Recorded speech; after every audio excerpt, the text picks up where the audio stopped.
Coach, some might think that 12.5 seconds is still a lot of time for a New York Knicks team to get some offense going, but you guys have such a strong defensive stand. How much did you trust your defense to be able to do that? Yeah, I think we guarded multiple actions and helped each other too. Didn't foul. That was a huge part of it. In fact, Yanko showed his hands. JK pursued. Dyson got knocked down and got back up. And, we shifted.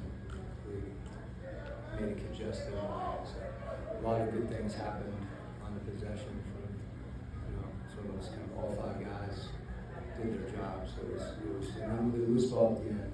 I think we didn't feel like, I think we can do a better job with those, but we got them really good. Coach, and then when you came in, he was like instant energy. Can you talk about how much he was to the win? Yeah, I mean, Jonathan's just been all in, and whatever that looks like on a given night. And, it's something we've talked about as a team. That, we've got a group. Are you prepared to sacrifice what needs to be sacrificed on a given night in a playoff game? Whatever that looks like. Shots, is it minutes, is it rotations? He's embraced that. And, tonight he did some things that really gave our team a lift. I think the biggest thing he's done is just defending. Certainly there's plays in the offensive end that you can point to, but I think that's been the impact that he's had on our group. Another guy who's in there competing. Coach, you were actually Dyson to Jagan pretty much all night, but then at the fourth quarter, for that last 5 minutes, you had Dyson on the bench. Was that you just looking for maybe more shooting out on the floor? There's a lot of things that would go into those decisions over the course of the game. And, they're always, your second guess, not you. Those are things, there's no right or wrong answer. There's a result. There's doing your best to try to figure the situation out. And Dyson's terrific. I really thought, particularly in the second half, where he got to the rim and the glass, just he impacts the game in so many ways. Again, it's whatever the time of the game is. JJ was playing well at the end of the third quarter. Took him out with a minute and change. He would have liked to stand, I'm sure. We thought that was the right thing, get him rested. Corey got a really short stint, and 2-3 minutes he was in there, he contributed, and then Jalen came back. That to me is what it takes to win, and that's being a team. It manifests itself in a lot of ways. Everybody has their moments where they have to give them themselves. Are you able to even describe the emotions of that last couple of minutes? Are you able to even articulate the emotion you're feeling on the side when you led for most of the game and then the Knicks get that lead and you come back? I mean, what's it like? Because that's his game. That happens. You're in fight or flight mode for a couple of hours every night. So it's the important thing is whatever the lead was, that we kept running. And you're gonna have adversity, in every game you have in the playoffs. How you handle it is the main thing, and it could have gone the other way. And I think we have to understand that too. But playing against the head of the team, you've got to be better. We know that. It's great to get this one, of course. I would be remiss if I didn't, because you're talking about, the emotion of our crowd's unbelievable. And it's really, it's fun to feel that connection. I think our players, myself as well, feel it's one thing to have fans and have a team. It's a unique thing to have fans and a team that are connected, kind of battle through together. that's how it felt to me tonight. Coach, of course, when CJ came here via the trade, we knew about the veteran leadership that he would bring.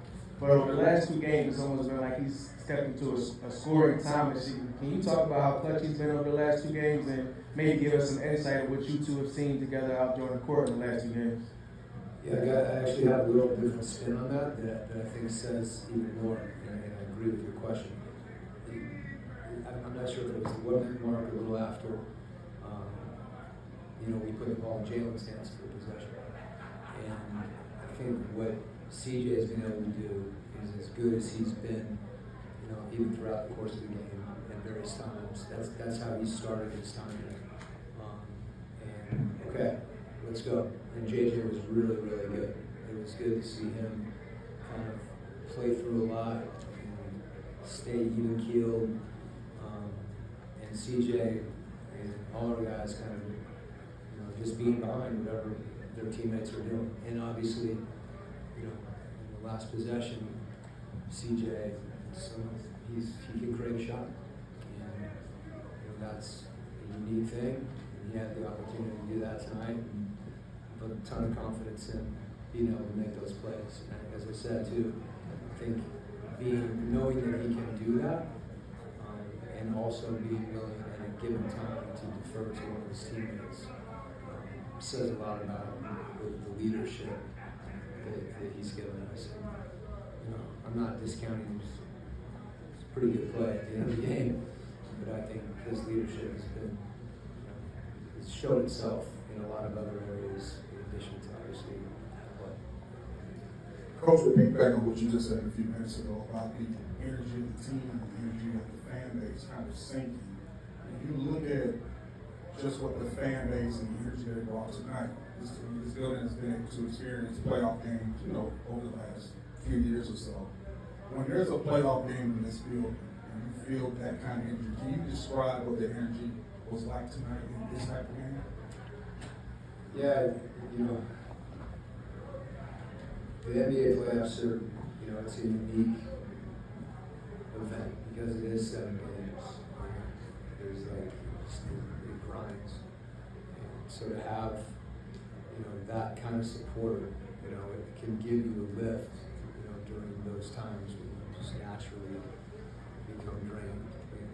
I think it's the way this team plays to me is significant. They defend, they work, they share.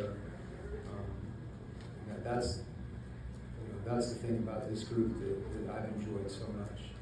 I think, I get the sense, I bet that's probably how a lot of people in the building felt tonight too. Coach, 2 back-to-back wins requires a lot of poise both on offense as well as defense. Who or what would you attribute that to? I think guys are throwing themselves into the team. That's where you can find that. When you kind of go inward, you're thinking about what's either going right or not going right for you. It takes away some of your focus. So that's something that I think we try to do. There's a lot of things today that we executed to finish the way we did, but I also know that we've got a tough road ahead of us, and we're going to need to be better than we were tonight in a lot of areas because we're playing a team that is really, really good, and we've felt that all 3 games, and so we have to keep grinding. Coach, can you talk about the versatility or the options that Nikhil and Dyson can give you, knowing that either one of those guys can take on Jalen Brunson and give their best effort, guard him night in and night out? Yeah, well, let me first say he's a really unique player. He has some guys that are great players. He's one of them. He does so many things. He's also got a presence. So those 2 guys being able to kind of tag team that matchup, I think they lift each other up. He's gonna make plays. You can have great possessions. It's just tip your hat. There's a lot of those. So I think the two of them, understanding that and also being able to kind of work together in that sense is, we're lucky that we have two guys that defend like that. They take that much pride in it, and because guarding him certainly demands that. And you mentioned a couple times that you need to be better. Two-part question, like how well do you feel you're playing right now, and what are some of the things that you know to get these? Yeah, I think it will show up somewhere here, but we've got to secure the defensive glass. I think, and that's hard. Their size, their athleticism, their commitment to the boards. It's not easy. I don't mean to kind of make it sound like you decide to do it and you do it. It's not that easy, but we have to make some inroads there. I think there were some moments that some of those 50-50 balls that we have to come up with those possessions. And the last thing is taking care of the ball. I thought there were some situations where it looked like we could get something really good. And we just weren't precise enough with our execution and it turned us over. So it's hard to overcome those things. We were able to do it tonight, but you give up an offensive rebound, you manage to give up another one, and all of a sudden, it's a late shot clock 3, and those are daggers, as they say. As I said, to the extent we can limit those more, I think we're going to need to if we expect to. Thanks, Coach.